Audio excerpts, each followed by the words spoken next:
हमेशा सोचते अपने करियर में एक मिल जाए नेशनल अवार्ड तो बहुत बड़ा दिन होता है। बहुत गलत अवार्ड जो मिला, बहुत गलत हुआ।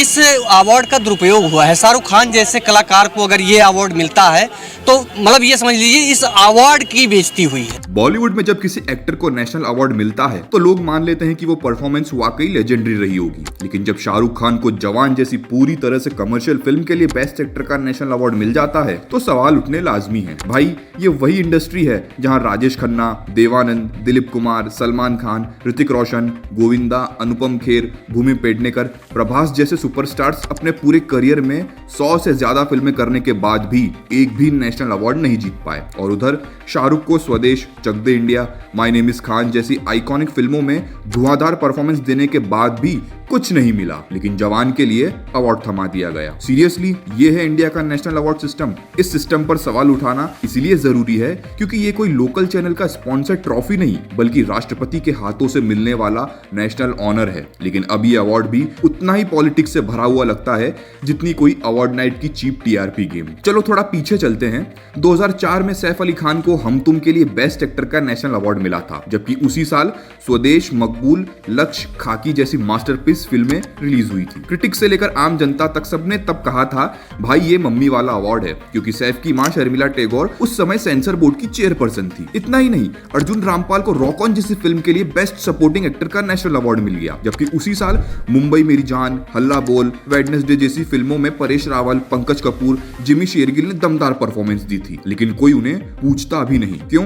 क्योंकि ये अवार्ड अब टैलेंट के लिए नहीं बल्कि नेटवर्किंग और ब्रांड इमेज के लिए दिया जाता है। नेशनल अवार्ड का सिस्टम खुद कहता है कि जूरी मेंबर्स इंडिया के अलग अलग रीजन से चुने जाते हैं। फीचर और नॉन फीचर कैटेगरी में डबल टियर सिस्टम होता है, पहले रीजनल जूरी फिर सेंट्रल जूरी। लेकिन सवाल ये है कि हर बार क्यों एक ही तरह की फिल्म में एक ही टाइप के एक्टर्स अवार्ड ले जाते हैं? क्यों जवान, पुष्पा, एनिमल जैसी हाई फाई कमर्शियल फिल्मों को best film, best background score, best actor के अवार्ड मिल जाते हैं, लेकिन सैम बहादुर, 12th फेल, मधु जीवितम जैसी कंटेंट रिच फिल्मों को सिर्फ तारीफों से टरका दिया जाता है? क्या वजह है कि जिन फिल्मों ने सिनेमाई कला का स्तर उठाया उन्हें लार्जर देन लाइफ मसाला मूवीज से कम आंका जाता है? अब बात करें शाहरुख की जवान की तो इसमें एक्शन है, स्टाइल है, कमर्शियल अपील है, लेकिन क्या इस फिल्म में एसआरके का बेस्ट परफॉर्मेंस था?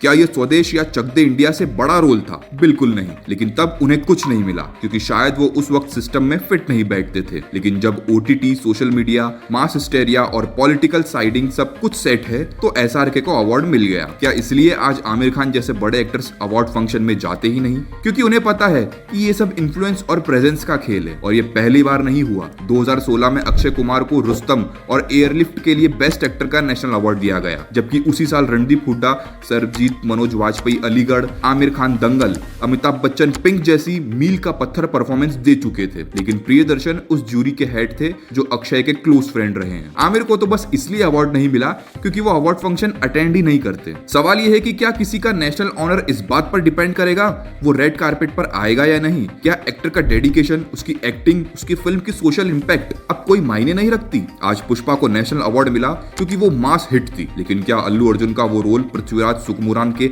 आड़ू जीवितम से बेहतर था? या फिर जवान में एसआरके की एक्टिंग विक्रांत मैसी की 12th फेल से ज्यादा इंस्पायरिंग थी? आज फिल्म केरला स्टोरी को दो नेशनल अवार्ड मिलते हैं और इसे लेकर पूरा राजनीतिक घमासान मच जाता है। कुछ लोग इसे हेट फ्यूल्ड प्रोपेगेंडा मानते हैं, फिर भी अवार्ड मिलता है। 2017 में सोनम कपूर को नीरजा के लिए बेस्ट एक्ट्रेस का अवार्ड मिला, जबकि उसी साल दंगल में आमिर खान ने ट्रांसफॉर्मेशन और एक्टिंग दोनों का लेजेंडरी स्तर दिखाया था। लेकिन फिर वही आमिर अवार्ड शो में नहीं जाते ना, तो उन्हें अवार्ड क्यों दिया जाए? इस तर्क से तो कोई भी स्ट्रगलिंग एक्टर जो गहराई से काम कर रहा है कभी भी इस सिस्टम से अवार्ड पाने का सपना ही ना देख पाएगा। नेशनल अवार्ड कभी फिल्म के डायरेक्टर या एक्टर की personal life, ethics, cultural value के बेसिस पर भी दिए जाते थे, लेकिन अब ये सिर्फ पॉपुलैरिटी, पर्सनैलिटी और मोस्ट ट्रेंडिंग वाले लोग उठा के ले जाते हैं। एक ही इंसान को बार बार जूरी का हिस्सा बना देने से अवार्ड पर उनका पर्सनल बायस डोमिनेट करने लगता है। जैसे 7 लोग ऐसे हैं जो पिछले 10 सालों में बार बार जूरी में रहे हैं और ये खुलकर मानते भी हैं कि वही लोग डिसाइड कर रहे हैं हर बार कौन जीतेगा। अब देखो, एसआरके जैसा स्टार अगर जवान जवान के लिए नेशनल अवार्ड ले जाता है तो उनका फैन बेस खुश होता है, लेकिन एक आम दर्शक, एक पैशनेट सिनेमा लवर को ये बात चुभती है। नेशनल अवार्ड जैसा सम्मान भी अब धीरे धीरे एक ग्लिटरिंग लेकिन हॉलो ट्रॉफी बनती जा रही है। आज के समय में अगर सलमान खान जैसे स्टार्स उनकी बजरंगी भाईजान और ट्यूबलाइट जैसी फिल्में इमोशन और परफॉर्मेंस से भरी पड़ी थी, वो भी नेशनल अवार्ड नहीं पा सके, तो फिर सवाल उठना लाजमी है। आज ऋतिक रोशन जैसे परफेक्शनिस्ट, गोविंदा जैसे एक्सप्रेशन मास्टर, अनुपम खेर जैसे एक्टिंग के प्रोफेसर अगर खाली हाथ रह जाते हैं और स्टार पावर या इन्फ्लुएंस के दम पर कुछ लोग, चुनिंदा लोग हर बार जीत जाते हैं, तो इस सिस्टम पर भरोसा कौन करेगा। नेशनल ऑनर अब सिर्फ एक्टिंग या कंट्रीब्यूशन का मैटर नहीं रहा, अब ये एक पीआर बैटल, पॉलिटिकल एंगल और स्टार की प्रेजेंस का खेल बन गया है। तो बस ये है आज के नेशनल अवार्ड सिस्टम का कड़वा सच, जहां कला नहीं कनेक्शन मैटर करता है, जहां हकदार पीछे रह जाते हैं और पावरफुल सामने आ जाते हैं। वीडियो डिलीट होने से पहले इसे शेयर कर दो और कमेंट में बताओ कि क्या आपको लगता है शाहरुख को जवान के लिए नेशनल अवार्ड मिलना चाहिए था या फिर किसी और को यह हक ज्यादा बनता था। Let's talk openly, honestly before truth gets buried again.